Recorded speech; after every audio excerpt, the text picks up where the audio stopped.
what I'd like to know is, where did you get the confidence from to make a film with such... Ignorance. Sheer ignorance. You know, there's no confidence to equal it. If the value of something is determined by how much you can obtain with it, then there is nothing more valuable than confidence. Or at least, not much. Think of all the things that confidence can bring you. It makes you more attractive. It helps you get romantic partners. If you want to ask someone out and you want them to say yes, then be confident. Confidence brings you wealth. If you want to get hired for a certain job or succeed in your career, then be confident. Confidence brings you social status. If you want to be respected by friends, colleagues, and strangers, then you have to be confident. If you want people to like you, then be confident. Confidence boosts your value in the eyes of other people. It makes other people say, I want to be around that person. You want people to listen to you? No matter what you say, people will listen to you if you say it confidently. And they'll be more likely to believe you. Confidence dominates.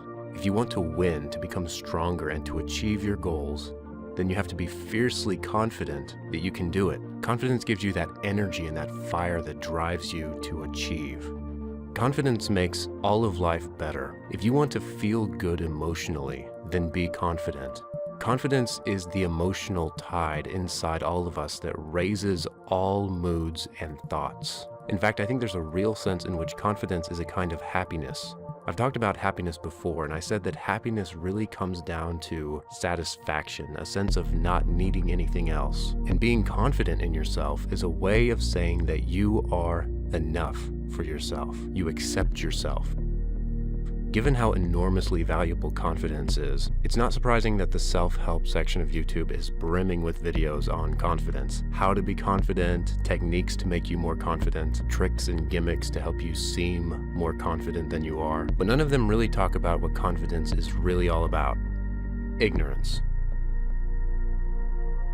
In a 1960 interview, Orson Welles was asked how he managed to make Citizen Kane, which is considered to be the greatest and most groundbreaking film of all time, which Welles both directed and starred in. How did a 25-year-old Orson Welles manage the confidence to break the mold of Hollywood and create something revolutionary, something that had never been done before? The answer is... ignorance.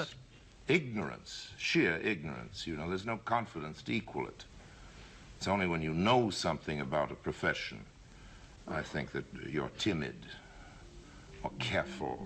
Orson Welles claims that the more you know, the more timid you are. But if, on the other hand, you are ignorant, then you tend to be more bold and certain of yourself. And it turns out that there is science that backs this up.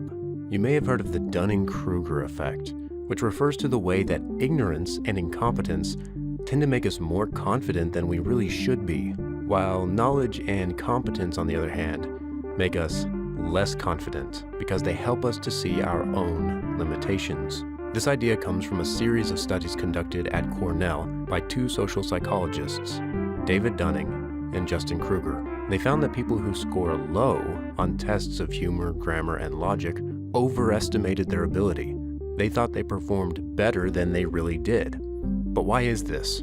Well, intelligent people possess something that Dunning and Kruger called metacognitive capacity. And metacognitive capacity is what allows you to think about your own ability to think.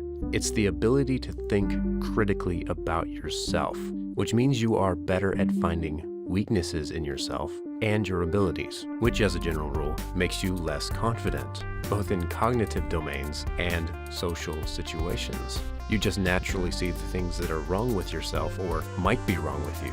You can't help but see them.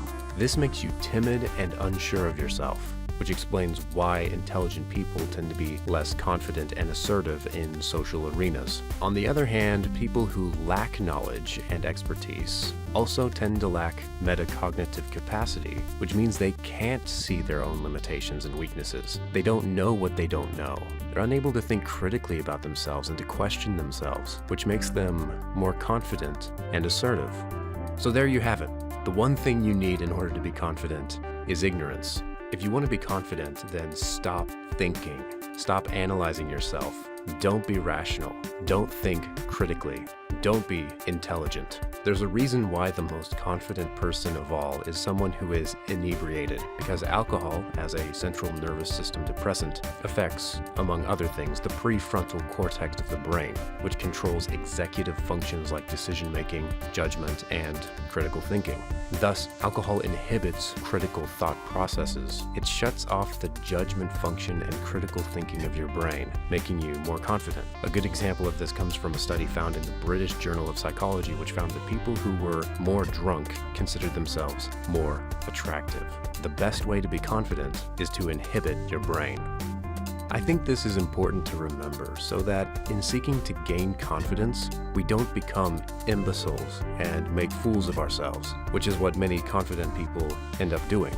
But thankfully, this is not true of all confident people. Not all confident people are fools. Some are geniuses, like Orson Welles. Sometimes bold ignorance culminates in a masterpiece, in groundbreaking innovation.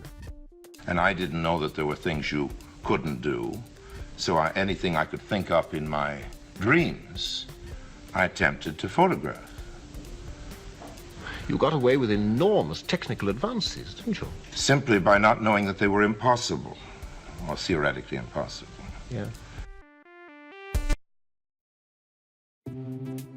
There are certain truths, certain facts which are real facts, but are dependent on our action, on what we do. They don't exist yet, but we have to bring them into existence. And in order to bring those facts and truths into existence, we have to act on them. We have to be confident and believe that we can do them. This is true of all the things that I mentioned at the start of this video.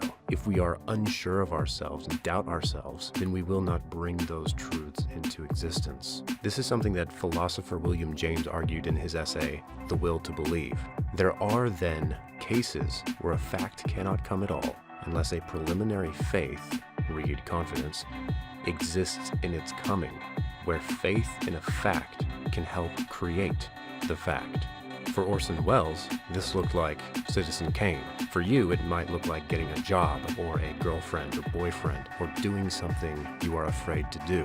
Sometimes it's good to shut your brain off. Sometimes it's good to silence doubt, because sometimes doubt is wrong. Sometimes we don't just doubt falsehood, we doubt the truth. And that doubt will hold us back from living out what we are in truth capable of achieving.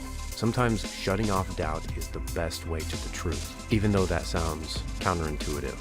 The important thing is to try and see yourself for who you really are, and most of all, to stop making false judgments about yourself. Not just false judgments about your strengths, which lead to overconfidence, but also false judgments about your weaknesses, which lead to underconfidence. So often when we doubt ourselves, we are essentially telling lies about ourselves to ourselves.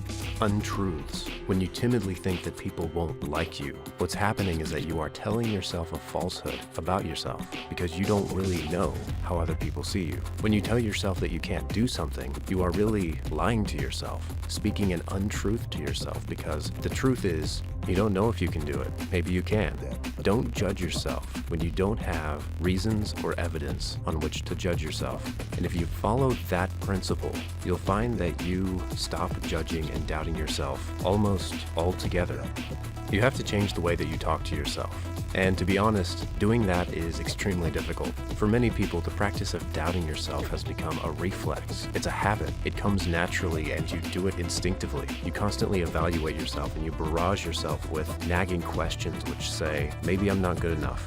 Maybe I can't do it. And these destroy your confidence and make you timid and unsure of yourself. But you have to shut off that evaluation and start a new conversation in your mind.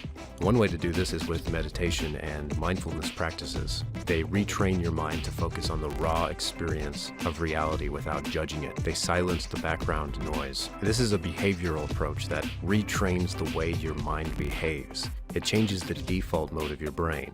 It silences that background chatter. It takes practice, but the more you do it, the better you'll be at it. Above all, make the truth your goal.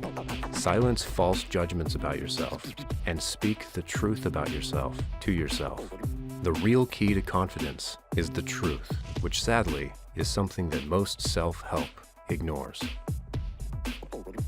If you want to know more about how confidently accepting yourself can lead to a happier life, then check out this video.